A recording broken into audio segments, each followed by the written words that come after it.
আপনাদের হাতে। আচ্ছা, আমি শুরু করি প্রথমে আপনার দিয়ে যে আমরা কারো বিরুদ্ধে বিষেধাজ্ঞা করছি না। আমরা বলেছি যে আমাদের কোনো বিজনেস গোষ্ঠীর এগেনস্টে আমাদের অবস্থান না। আমাদের অবস্থানটা হলো যে সত্যের জন্য যেটা যেটা ফ্যাক্ট সেটাকে তুলে ধরা।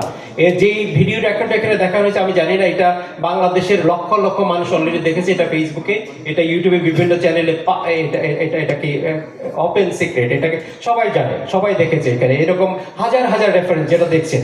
সো এটা আমার মনে হয় না কোনো পাবলিক বা কোনো পার্সোনাল ইনফরমেশন। এটা আন্দোলনকে ত্বরান্বিত করার জন্য, অবৈধ আন্দোলনকে ত্বরান্বিত করার জন্য এটা কমনলি ডিক্লেয়ার্ড মেসেজ, যেটা একটা স্ন্যাপশট আমাদেরকে দেখেছি বোঝার জন্য যে কিভাবে অবৈধ জিনিসকে সংগঠিত করা হচ্ছে, সেটাকে রেফারেন্স করার জন্য।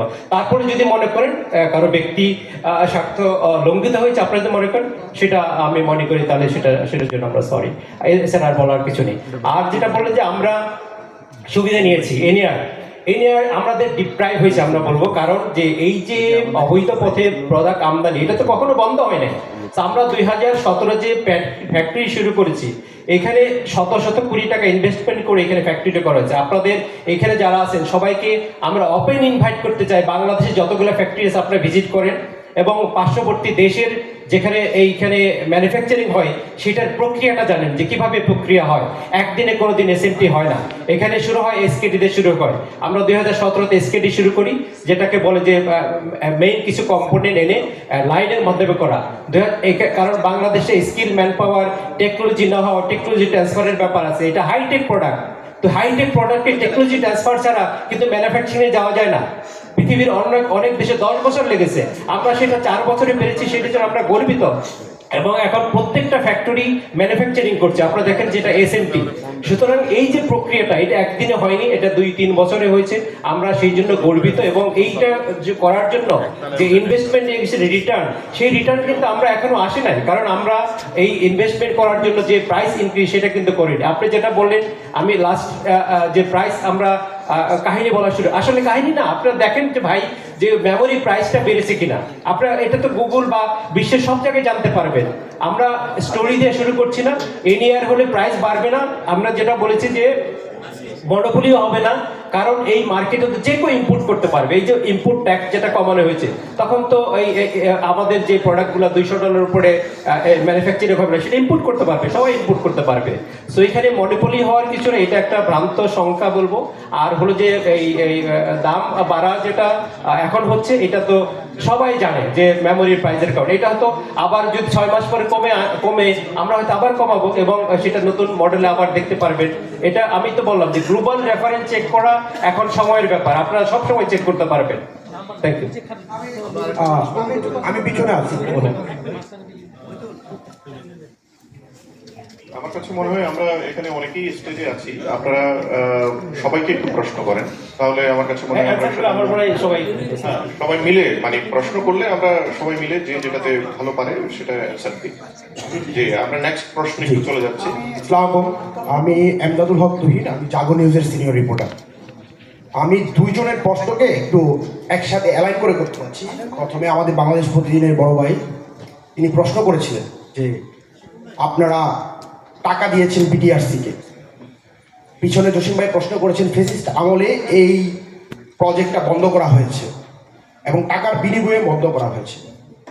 অভিযোগ রয়েছে এখন একইভাবে এই প্রজেক্টটা টাকার বিনিময়ে চালু করা হচ্ছে। প্রথম প্রশ্ন, 12 কোটি টাকা দিয়ে আপনারা এই প্রজেক্ট চালু করাচ্ছেন। সেকেন্ড প্রশ্ন, মার্কেটে অভিযোগ আছে বা যারা আপনারা অবৈধ ব্যবসায়ী বলছেন, তারা বলছে নির্বাচন হওয়ার আগেই যাতে মার্কেট থেকে 400 কোটি টাকা নিয়ে যেতে পারে, এই রকম কারণে এই প্রজেক্টটা চালু করা হয়েছে। এবং আপনারা নিজেরাই বলছেন নির্বাচনের পরে যাতে এটা চালু না হয়, দুর্নীতির মাধ্যমে সেটা বন্ধ করা হতে পারে। আমি একটু বলতে যাচ্ছি, এখন কি সেই ধরনের অর্থ নিয়ে যাওয়ার কোনো প্রচেষ্টা চলছে? Thank you.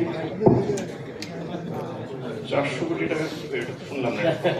যাই হোক, আপনার প্রশ্নের উপরে আমরা যাচ্ছি।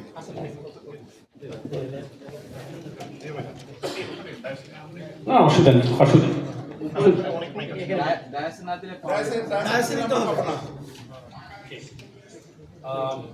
প্রথম কোয়েশ্চেন হচ্ছে, আমরা টাকা যেটা বললেন, আমরা টাকা দিয়েছি সেটা আমরা আগের কোশ্চেনে বলেছি, কেন দিয়েছি সেটাও বলেছি। আমার ফিফথ কোয়েশ্চেন হচ্ছে, এই কোয়েশ্চেনটা যখন বায়োমেট্রিক যখন রেজিস্ট্রেশন হলো তখন আমরা করতে পারতাম, তখনও কিন্তু প্রাইভেট সেক্টর থেকে টাকা গিয়েছে। এইটা নতুন কোনো প্রসেস না। 400 কোটি টাকার বিষয়টা আমাদের কাছে ক্লিয়ার না, আসলে কিভাবে 400 কোটি টাকা যাবে। আর আমরা মানে এমন কোনো প্রসেস, এমন কোনো জিনিস এখানে চাই নাই যেইটা আসলে সারা পৃথিবীতে হচ্ছে না, শুধু বাংলাদেশে হচ্ছে, এই ধরনের একটা বিষয়। এই সিস্টেমটা সব জায়গাতেই আছে, এটা একটা প্রপার সিস্টেম। সেই সিস্টেমের মাধ্যমে এই জিনিসটা হবে। নির্বাচনের আগে হওয়া, নির্বাচনের পরে হওয়া, এইটা আসলে সরকারের বিষয়। এই কোশ্চেনটার আসলে ওনারা বিভিন্ন সময় বলেছে, আমাদের সাথে যে মিটিংটা হয়েছে সেই রেফারেন্সে আমাদের প্রেসিডেন্ট বলেছেন এটা আসলে অ্যাবসলিউটলি সরকারের বিষয়। আসলে এটা কখন কিভাবে হবে, টাকা নিয়ে যাওয়ার যে বিষয়, সেই রকম কোনো বিষয় আমার আসলে জানা নেই। ভাই এই 400 কোটির ব্যাপারটাকে একটু ভাই আপনি একটু ডিটেল দিতে পারবেন যে কিভাবে সম্ভব বাংলাদেশের মার্কেট থেকে 2 মাসে 400 কোটি টাকা ইনকাম করা কিভাবে সম্ভব? আপনি একটু ডিটেল ডিউ ডিলিজেন্স করেছিলেন কিনা?